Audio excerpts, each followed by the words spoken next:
Hello, hello. Welcome to another episode of the House of CEO. Today, I am going to be talking about scaling versus simplifying. What is really the best path for you? This is, to me, a very important topic to talk about in entrepreneurship because you have different levels of problems, right? As you start your business. The first problem, of course, is actually starting it, investing in it, whatever the startup costs are that are associated with your business, having the actual offerings, marketing, all of those things are the general first issues that you have when you first start your business. And then, of course, as you grow, it is determining how you want to scale, how big you want your business to be.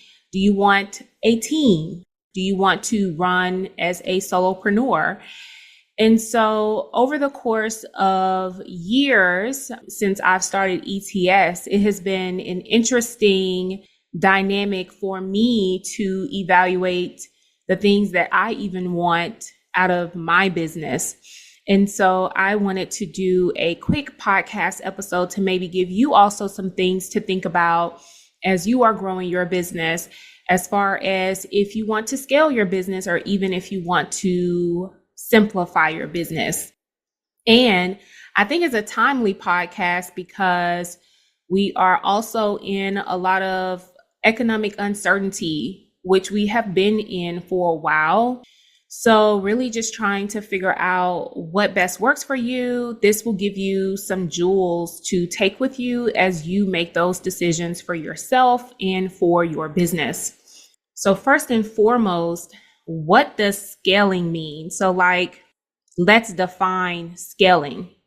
Scaling is increasing your revenue by expanding operations, by hiring more staff, and by taking on more clients. So it is shifting from you working by yourself as a solopreneur to you deciding to expand your offerings, expand your team, which will then, as a byproduct, allow you to take on more work. And so as you scale, meaning you bring in more people or you expand your operations, that will then allow you to use those resources to then take on more clients or to take on more customers that can then obviously raise your revenue, or the goal is to raise your revenue while also still maintaining profitability or having a profit. Now, when you're scaling, there's a part of it where you're going to have an investment period. So you may not be at a profit, but the ultimate goal is to have a profit eventually from the investment period of hiring more staff and expanding your operations. Now, the benefits, I would say, of deciding to scale would be, of course, you can expand your impact. You can expand your brand. You can create more brand recognition, brand presence. You are now able to shift out of doing all the things, running all the things, the client delivery, the email inbox. Like pretty much when you're a solopreneur, you're doing all of the things. So it is going to allow you to delegate, because now you're not going to be the only person that is on your team. You're going to also have people that will be able to help you, and you can delegate tasks to them. Another benefit, of course, is more revenue. It's an increase of your business's income. And of course, if you have goals, monetary goals, like I want to be a 7-figure business owner, I want to grow my business to multiple 6 figures, having a team or being able to delegate tasks is going to be an automatic byproduct of that, because naturally, when you are scaling your business, you're not going to be able to wear all of those hats. You are going to, and let's go back. I don't know if you would want to. You are going to want to be able to have help or people that you can also leverage, even if they are just contractors, to be able to help you with delivering the product or the service that you have. So the challenges of scaling would be the investment period, you having to upfront money or being able to use money that you have been saving or leverage sources of credit or business funding in order for you to have a investment period into your business, being able to invest cash, to be able to hire people, to be able to set up more systems, processes, workflows, things that will allow you to be able to accept more clients and more customers.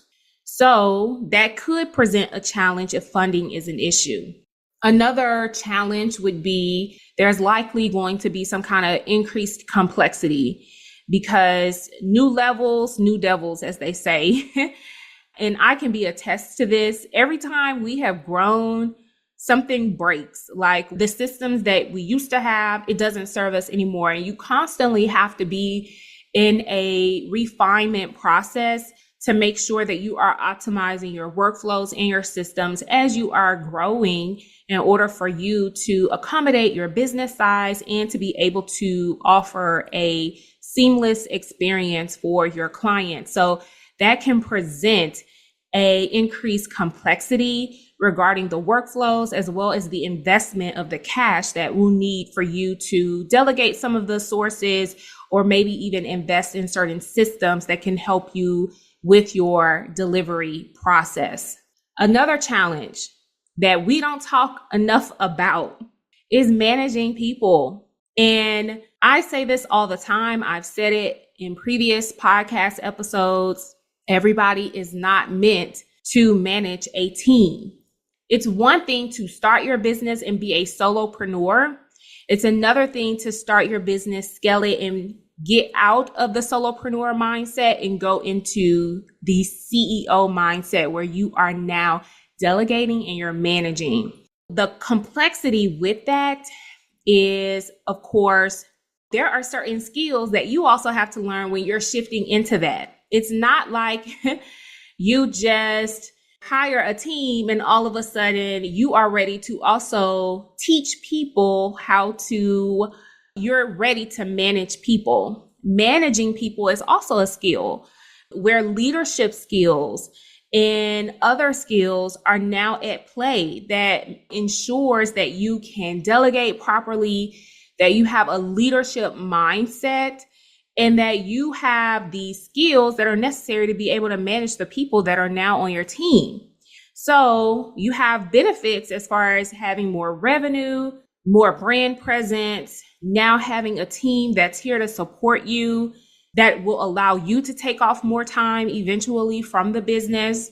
And then, of course, you have the challenges. So that would be my overarching scenario of what it means to scale your business. You got to think about it. If scaling is something that you desire, these are some challenges that you may hit in your business that you need to be prepared for. So now we've talked about scaling. Let's now go to what does it mean to simplify or even to have a simplified business. And I see a lot of stuff like even on YouTube, like simple living, slow living, and even like on TikTok, which don't come for me. I love TikTok, okay? But just this minimalist, simple living. And how do you correlate that to your business, which is totally fine. I think a lot of entrepreneurs go into business thinking that they have to automatically scale it to be as big as possible. And you can also choose to not do that. Now, when you define business, most people and most finance professionals or business professionals will tell you that you are really just a high paid CEO if you're still doing all of the work in your business. But I think that how you start your business doesn't always have to be around the business model that was created for us. We are able to decide and to be intentional about how we want to present ourselves, how we also want to operate in entrepreneurship. What does simplifying mean on the most basic level? So simplifying in your business would be streamlining your services, maybe even having just one core service that you offer, reducing complexity as much as possible. That would also be kind of the basics of simplifying, not overly complicating your business. And really, I would say focus on profitability over volume. And I mean, you could say even quality over quantity, but not to say that if you're scaling, that doesn't apply either, because you can also prioritize quality as well. But I would say character traits of simplifying is not really wanting to manage a team, wanting to leverage systems as much as possible to help you. So instead of you maybe having a virtual assistant, you using as many systems as possible to automate things for you, whether that's Zapier, whether that is automatic categorizations in your Google email, in your CRM software, certain automations that you can use that basically acts as like an assistant for you. So those are some traits that I think about when I think about like just a very simple business model. Of course, benefits to doing this is you're not as stressed. Likely, if you are choosing intentional simplifying of your business, you are prioritizing that, and they seem to be not as stressful. And if they are, you are actively working on how to create the systems, workflows, and automations to simplify things. And likely you are willing to turn down work in order to balance the quality in your stress level. Another benefit is typically you may end up having higher profit margins because you are doing majority of the work. So if you're doing majority of the work, you're not going to have a lot of expenses in order for you to be able to run your business. And you see this typically with like business coaching, especially if you're just starting or like a solopreneur. If you're offering business coaching and you are the person that coaches, you could very well scale to 6 figures in your coaching with just yourself and the systems that you use. And you may not need any staff, and you may not even need an assistant. So as a result of that, you have a higher profit margin. Another benefit is you have more control. And when I say control, that doesn't mean that you have control over your clients. When I think about control, when you have a team, especially as you grow and you have full-time workers, full-time employees that are on your team, you also have to consider them. So it's not just you anymore. You also have to consider what is the best and what benefits the team. And so you may even make decisions from a place of that. And for some people who are in the mode of simplifying, they don't want to be controlled in that way. So for example, if I have scaled my business and I am at 7 figures and I have a team of, I don't know, let's say 3 people, full-time people, I am more inclined to be willing to take projects and engagements that may not just serve me, but it serves the team, right? So even if I may not want to do it, I may be more inclined to do it because there is an expectation that me as the CEO having that business, I also have to grow it to maintain sustainability for the team. And so that control may be kind of like what someone who is trying to simplify their business may not want. That would be a benefit for simplifying or having more of a simplified business model. And then, of course, you have better work-life balance.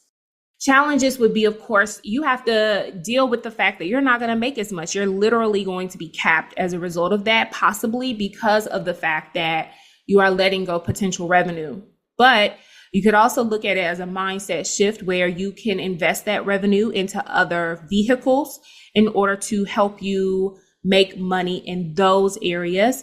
But it's not necessarily through the vehicle of entrepreneurship. So you could decide to take some of that money and put it in another vehicle, whether that's investments, real estate, and let those profits grow as a result of the income that you're making in entrepreneurship, just not necessarily choosing to scale just because, right? So that is a challenge, but I would say, is it really a challenge? Potentially, right?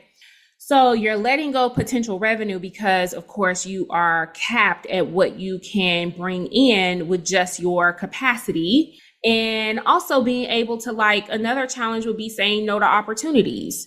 To some people, especially for me, I feel like I definitely can feel this even like not now, but years in my business where I had a fear of turning down work, where I had a fear of putting up a wait list, where I had a fear of like turning down clients because I had a fear that I couldn't create that momentum again.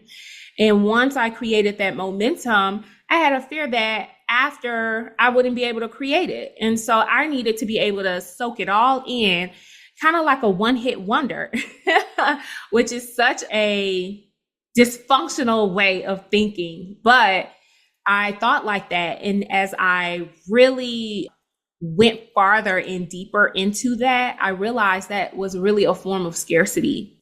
And now I have no problem putting up a wait list. And now I have no problem because I know that really the proof in like the work is really within me. Or as Michelle Rohr says, the magic is you. I love her program, but it's very true. And so I had this fear that I would not be able to create that momentum again. And I realized like, no matter what, that piece that you're looking for, that's you. And just like you created this business, you'll be able to create something else and you'll be able to have enough or build to enough. Now we've talked about scaling, simplifying. How do you decide which path is right for you? The first question you need to ask yourself is, what do you want? Do you want more revenue or do you want more time and freedom? If you listen to these questions, which one feels better for you? Want more revenue? How does that feel? Or want more time and freedom? And you'll probably know the answer to this just by me like saying it out loud to you. Another key question to ask yourself is, do you enjoy managing a team or do you prefer working small or solo? If you enjoy managing a team and you want more revenue, then scaling will be for you. If you want more time and freedom and you prefer to have a solo business or a very tiny business, simplifying may be better for you. Another key question, what is causing you the most stress in your business right now? And what are some action items that needs to be done in order for you to relieve that stress? Is it too many clients? Is it too many offerings? Is it your team? Is it your systems, workflows? These would all be key indicators on if you want to scale your business or if you would prefer to have more of a simplified business. So other signs I would say that you can look at as key indicators regarding if you should scale. If you're turning down too many opportunities, you have a very strong demand and you have solid systems in place. This may be key indicators that you should scale or consider scaling. Signs you should simplify would be if you are constantly overwhelmed, the profit margins are thin, and your business feels misaligned with your goals. So for me, what I have decided is I have hired team members. We currently have 2 team members that are within ETS. I have a full-time assistant and I have a full-time bookkeeper. And I have thought about scaling my business and growing it to a huge accounting firm. But that is not my desire. My ultimate desire is to be able to have time freedom. And of course, you can have that if you choose to scale. But for me personally, I like the simple business model. And that's the model that I have chosen for myself and my business. And even though I do have a team that works with me and that supports me, I don't desire to grow it to, a 10-member team or a 15-member team for ETS. So maybe I may change my mind in the future, but that is where I am right now. And I would love to hear where you are in your business. What aligns most with you, scaling your business or simplifying your business? I would love to hear feedback. And in the same ways where I am simplifying my business, I'm also simplifying my life. So I am decluttering, letting go of all the things that no longer serve me. I am working on letting go things that have been in my closet, collecting dust for years, things that I moved with me from Canada that are still boxed up in my basement because I didn't need to bring them in the first place.